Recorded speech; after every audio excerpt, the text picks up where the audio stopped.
필리핀 경제 성장률 하향 조정, 10분 이상 혼자 말하는 방송 대본. 안녕하세요. 작심입니다. 오늘은 조금 진지한 이야기입니다. 필리핀 경제 뉴스인데요. 우리 같은 사람들한테는 여행이나 투자에 꽤 중요한 내용이에요. 그래서 꼭 알아두셔야 할 뉴스입니다. 어제 저녁 로이터 통신에서 공식 보도가 하나 나왔습니다.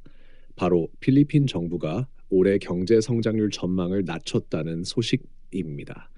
원래는 6.8% 성장을 자신하고 있었는데요. 이걸 5.5에서 6.5%로 낮췄습니다.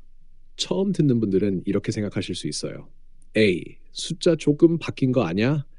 그런데 아닙니다. 이건 엄청 중요한 변화입니다. 왜 중요하냐고요? 경제 성장률이라는 건 말 그대로 나라의 돈벌이 속도입니다. 1년 동안 얼마나 돈이 늘어났느냐, 그 퍼센트를 말하는 거죠. 이 숫자가 낮아졌다는 건 필리핀 국민들 그리고 외국 투자자들이 예상보다는 덜 번다는 이야기예요. 당연히 모든 소비나 투자의 흐름이 조금씩 위축된다는 의미입니다. 자, 그러면 왜 이렇게 성장률이 낮아졌을까요? 정부는 글로벌 불확실성 때문이라고 합니다. 전쟁, 금리, 기후변화, 중국 경기 둔화 이런 여러 가지 변수들이 섞였다는 거죠. 그리고 사실 내부적인 이유도 있습니다. 첫째, 인플레이션이 여전히 높습니다. 물가가 많이 올랐고 서민들이 지갑을 쉽게 열지 못하고 있어요. 둘째, 대외 부채가 많아졌습니다. 네, 마르코스 정부는 인프라 사업에 돈을 많이 썼는데 그게 바로 외국 돈을 빌린 거예요. 이자 갚느라 허리가 휘고 있습니다. 셋째, 외국인 직접 투자가 줄었습니다. 예전처럼 미국, 일본, 한국에서 공장 짓고 사업하겠다고 오는 기업이 줄었어요. 왜? 정치적 불안정성 때문입니다. 그럼 여기서 중요한 질문 하나 드릴게요. 이게 우리랑 무슨 상관일까요?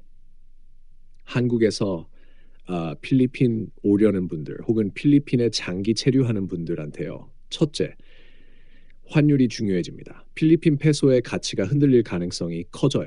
우리나라 돈 100만 원이 다음 달에 4만 페소 될 수도 있고 3만 7천 페소 될 수도 있는 거죠.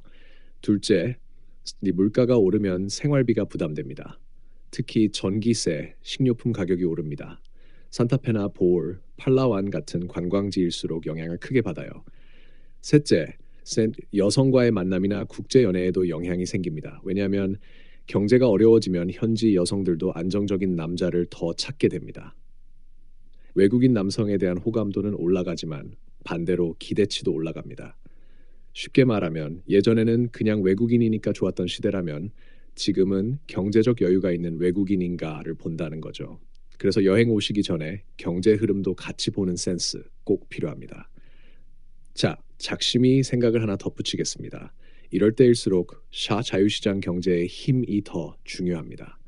정부가 돈 푸는 게 아니라 민간 기업들이 활발히 돌아가야 일자리도 생기고 소비도 늘고 경제도 살아납니다. 필리핀은 사실 기회의 땅이에요. 땅도 넓고 인건비도 저렴하고 젊은 인구도 많습니다. 하지만 정부가 규제만 늘리고 공공부채만 키우면 그 기회를 스스로 죽이게 되는 겁니다. 한국 사람 입장에서 보면요. 지금이야말로 조심스럽게 들어갈 타이밍입니다. 예를 들면 이런 겁니다. 집 렌트하려면 연간 계약 말고 월 계약을 해보자. 필리핀 여성 만나려면 단기 연애보다 장기적 신뢰를 만들어보자. 비즈니스 한다면 리스크를 분산시켜야 한다. 무턱대고 필리핀에 와서 나 잘 될 거야 라는 건 이제는 조금 위험한 발상입니다. 그렇다고 안 가는 것도 답은 아니죠. 정보를 많이 알고 준비를 탄탄히 하면 오히려 지금이 더 기회일 수 있습니다. 그래서 작심이가 오늘 이 뉴스 전해드린 겁니다. 앞으로도 매일 필리핀과 관련된 중요한 소식, 특히 한국인이 알아야 할 뉴스만 골라서 하루 11개씩 전해드리겠습니다. 궁금한 내용 있으면 댓글로 남겨주세요. 작심이는 매일 아침 새로운 소식으로 여러분을 찾아뵙겠습니다. 시청해주셔서 고맙습니다.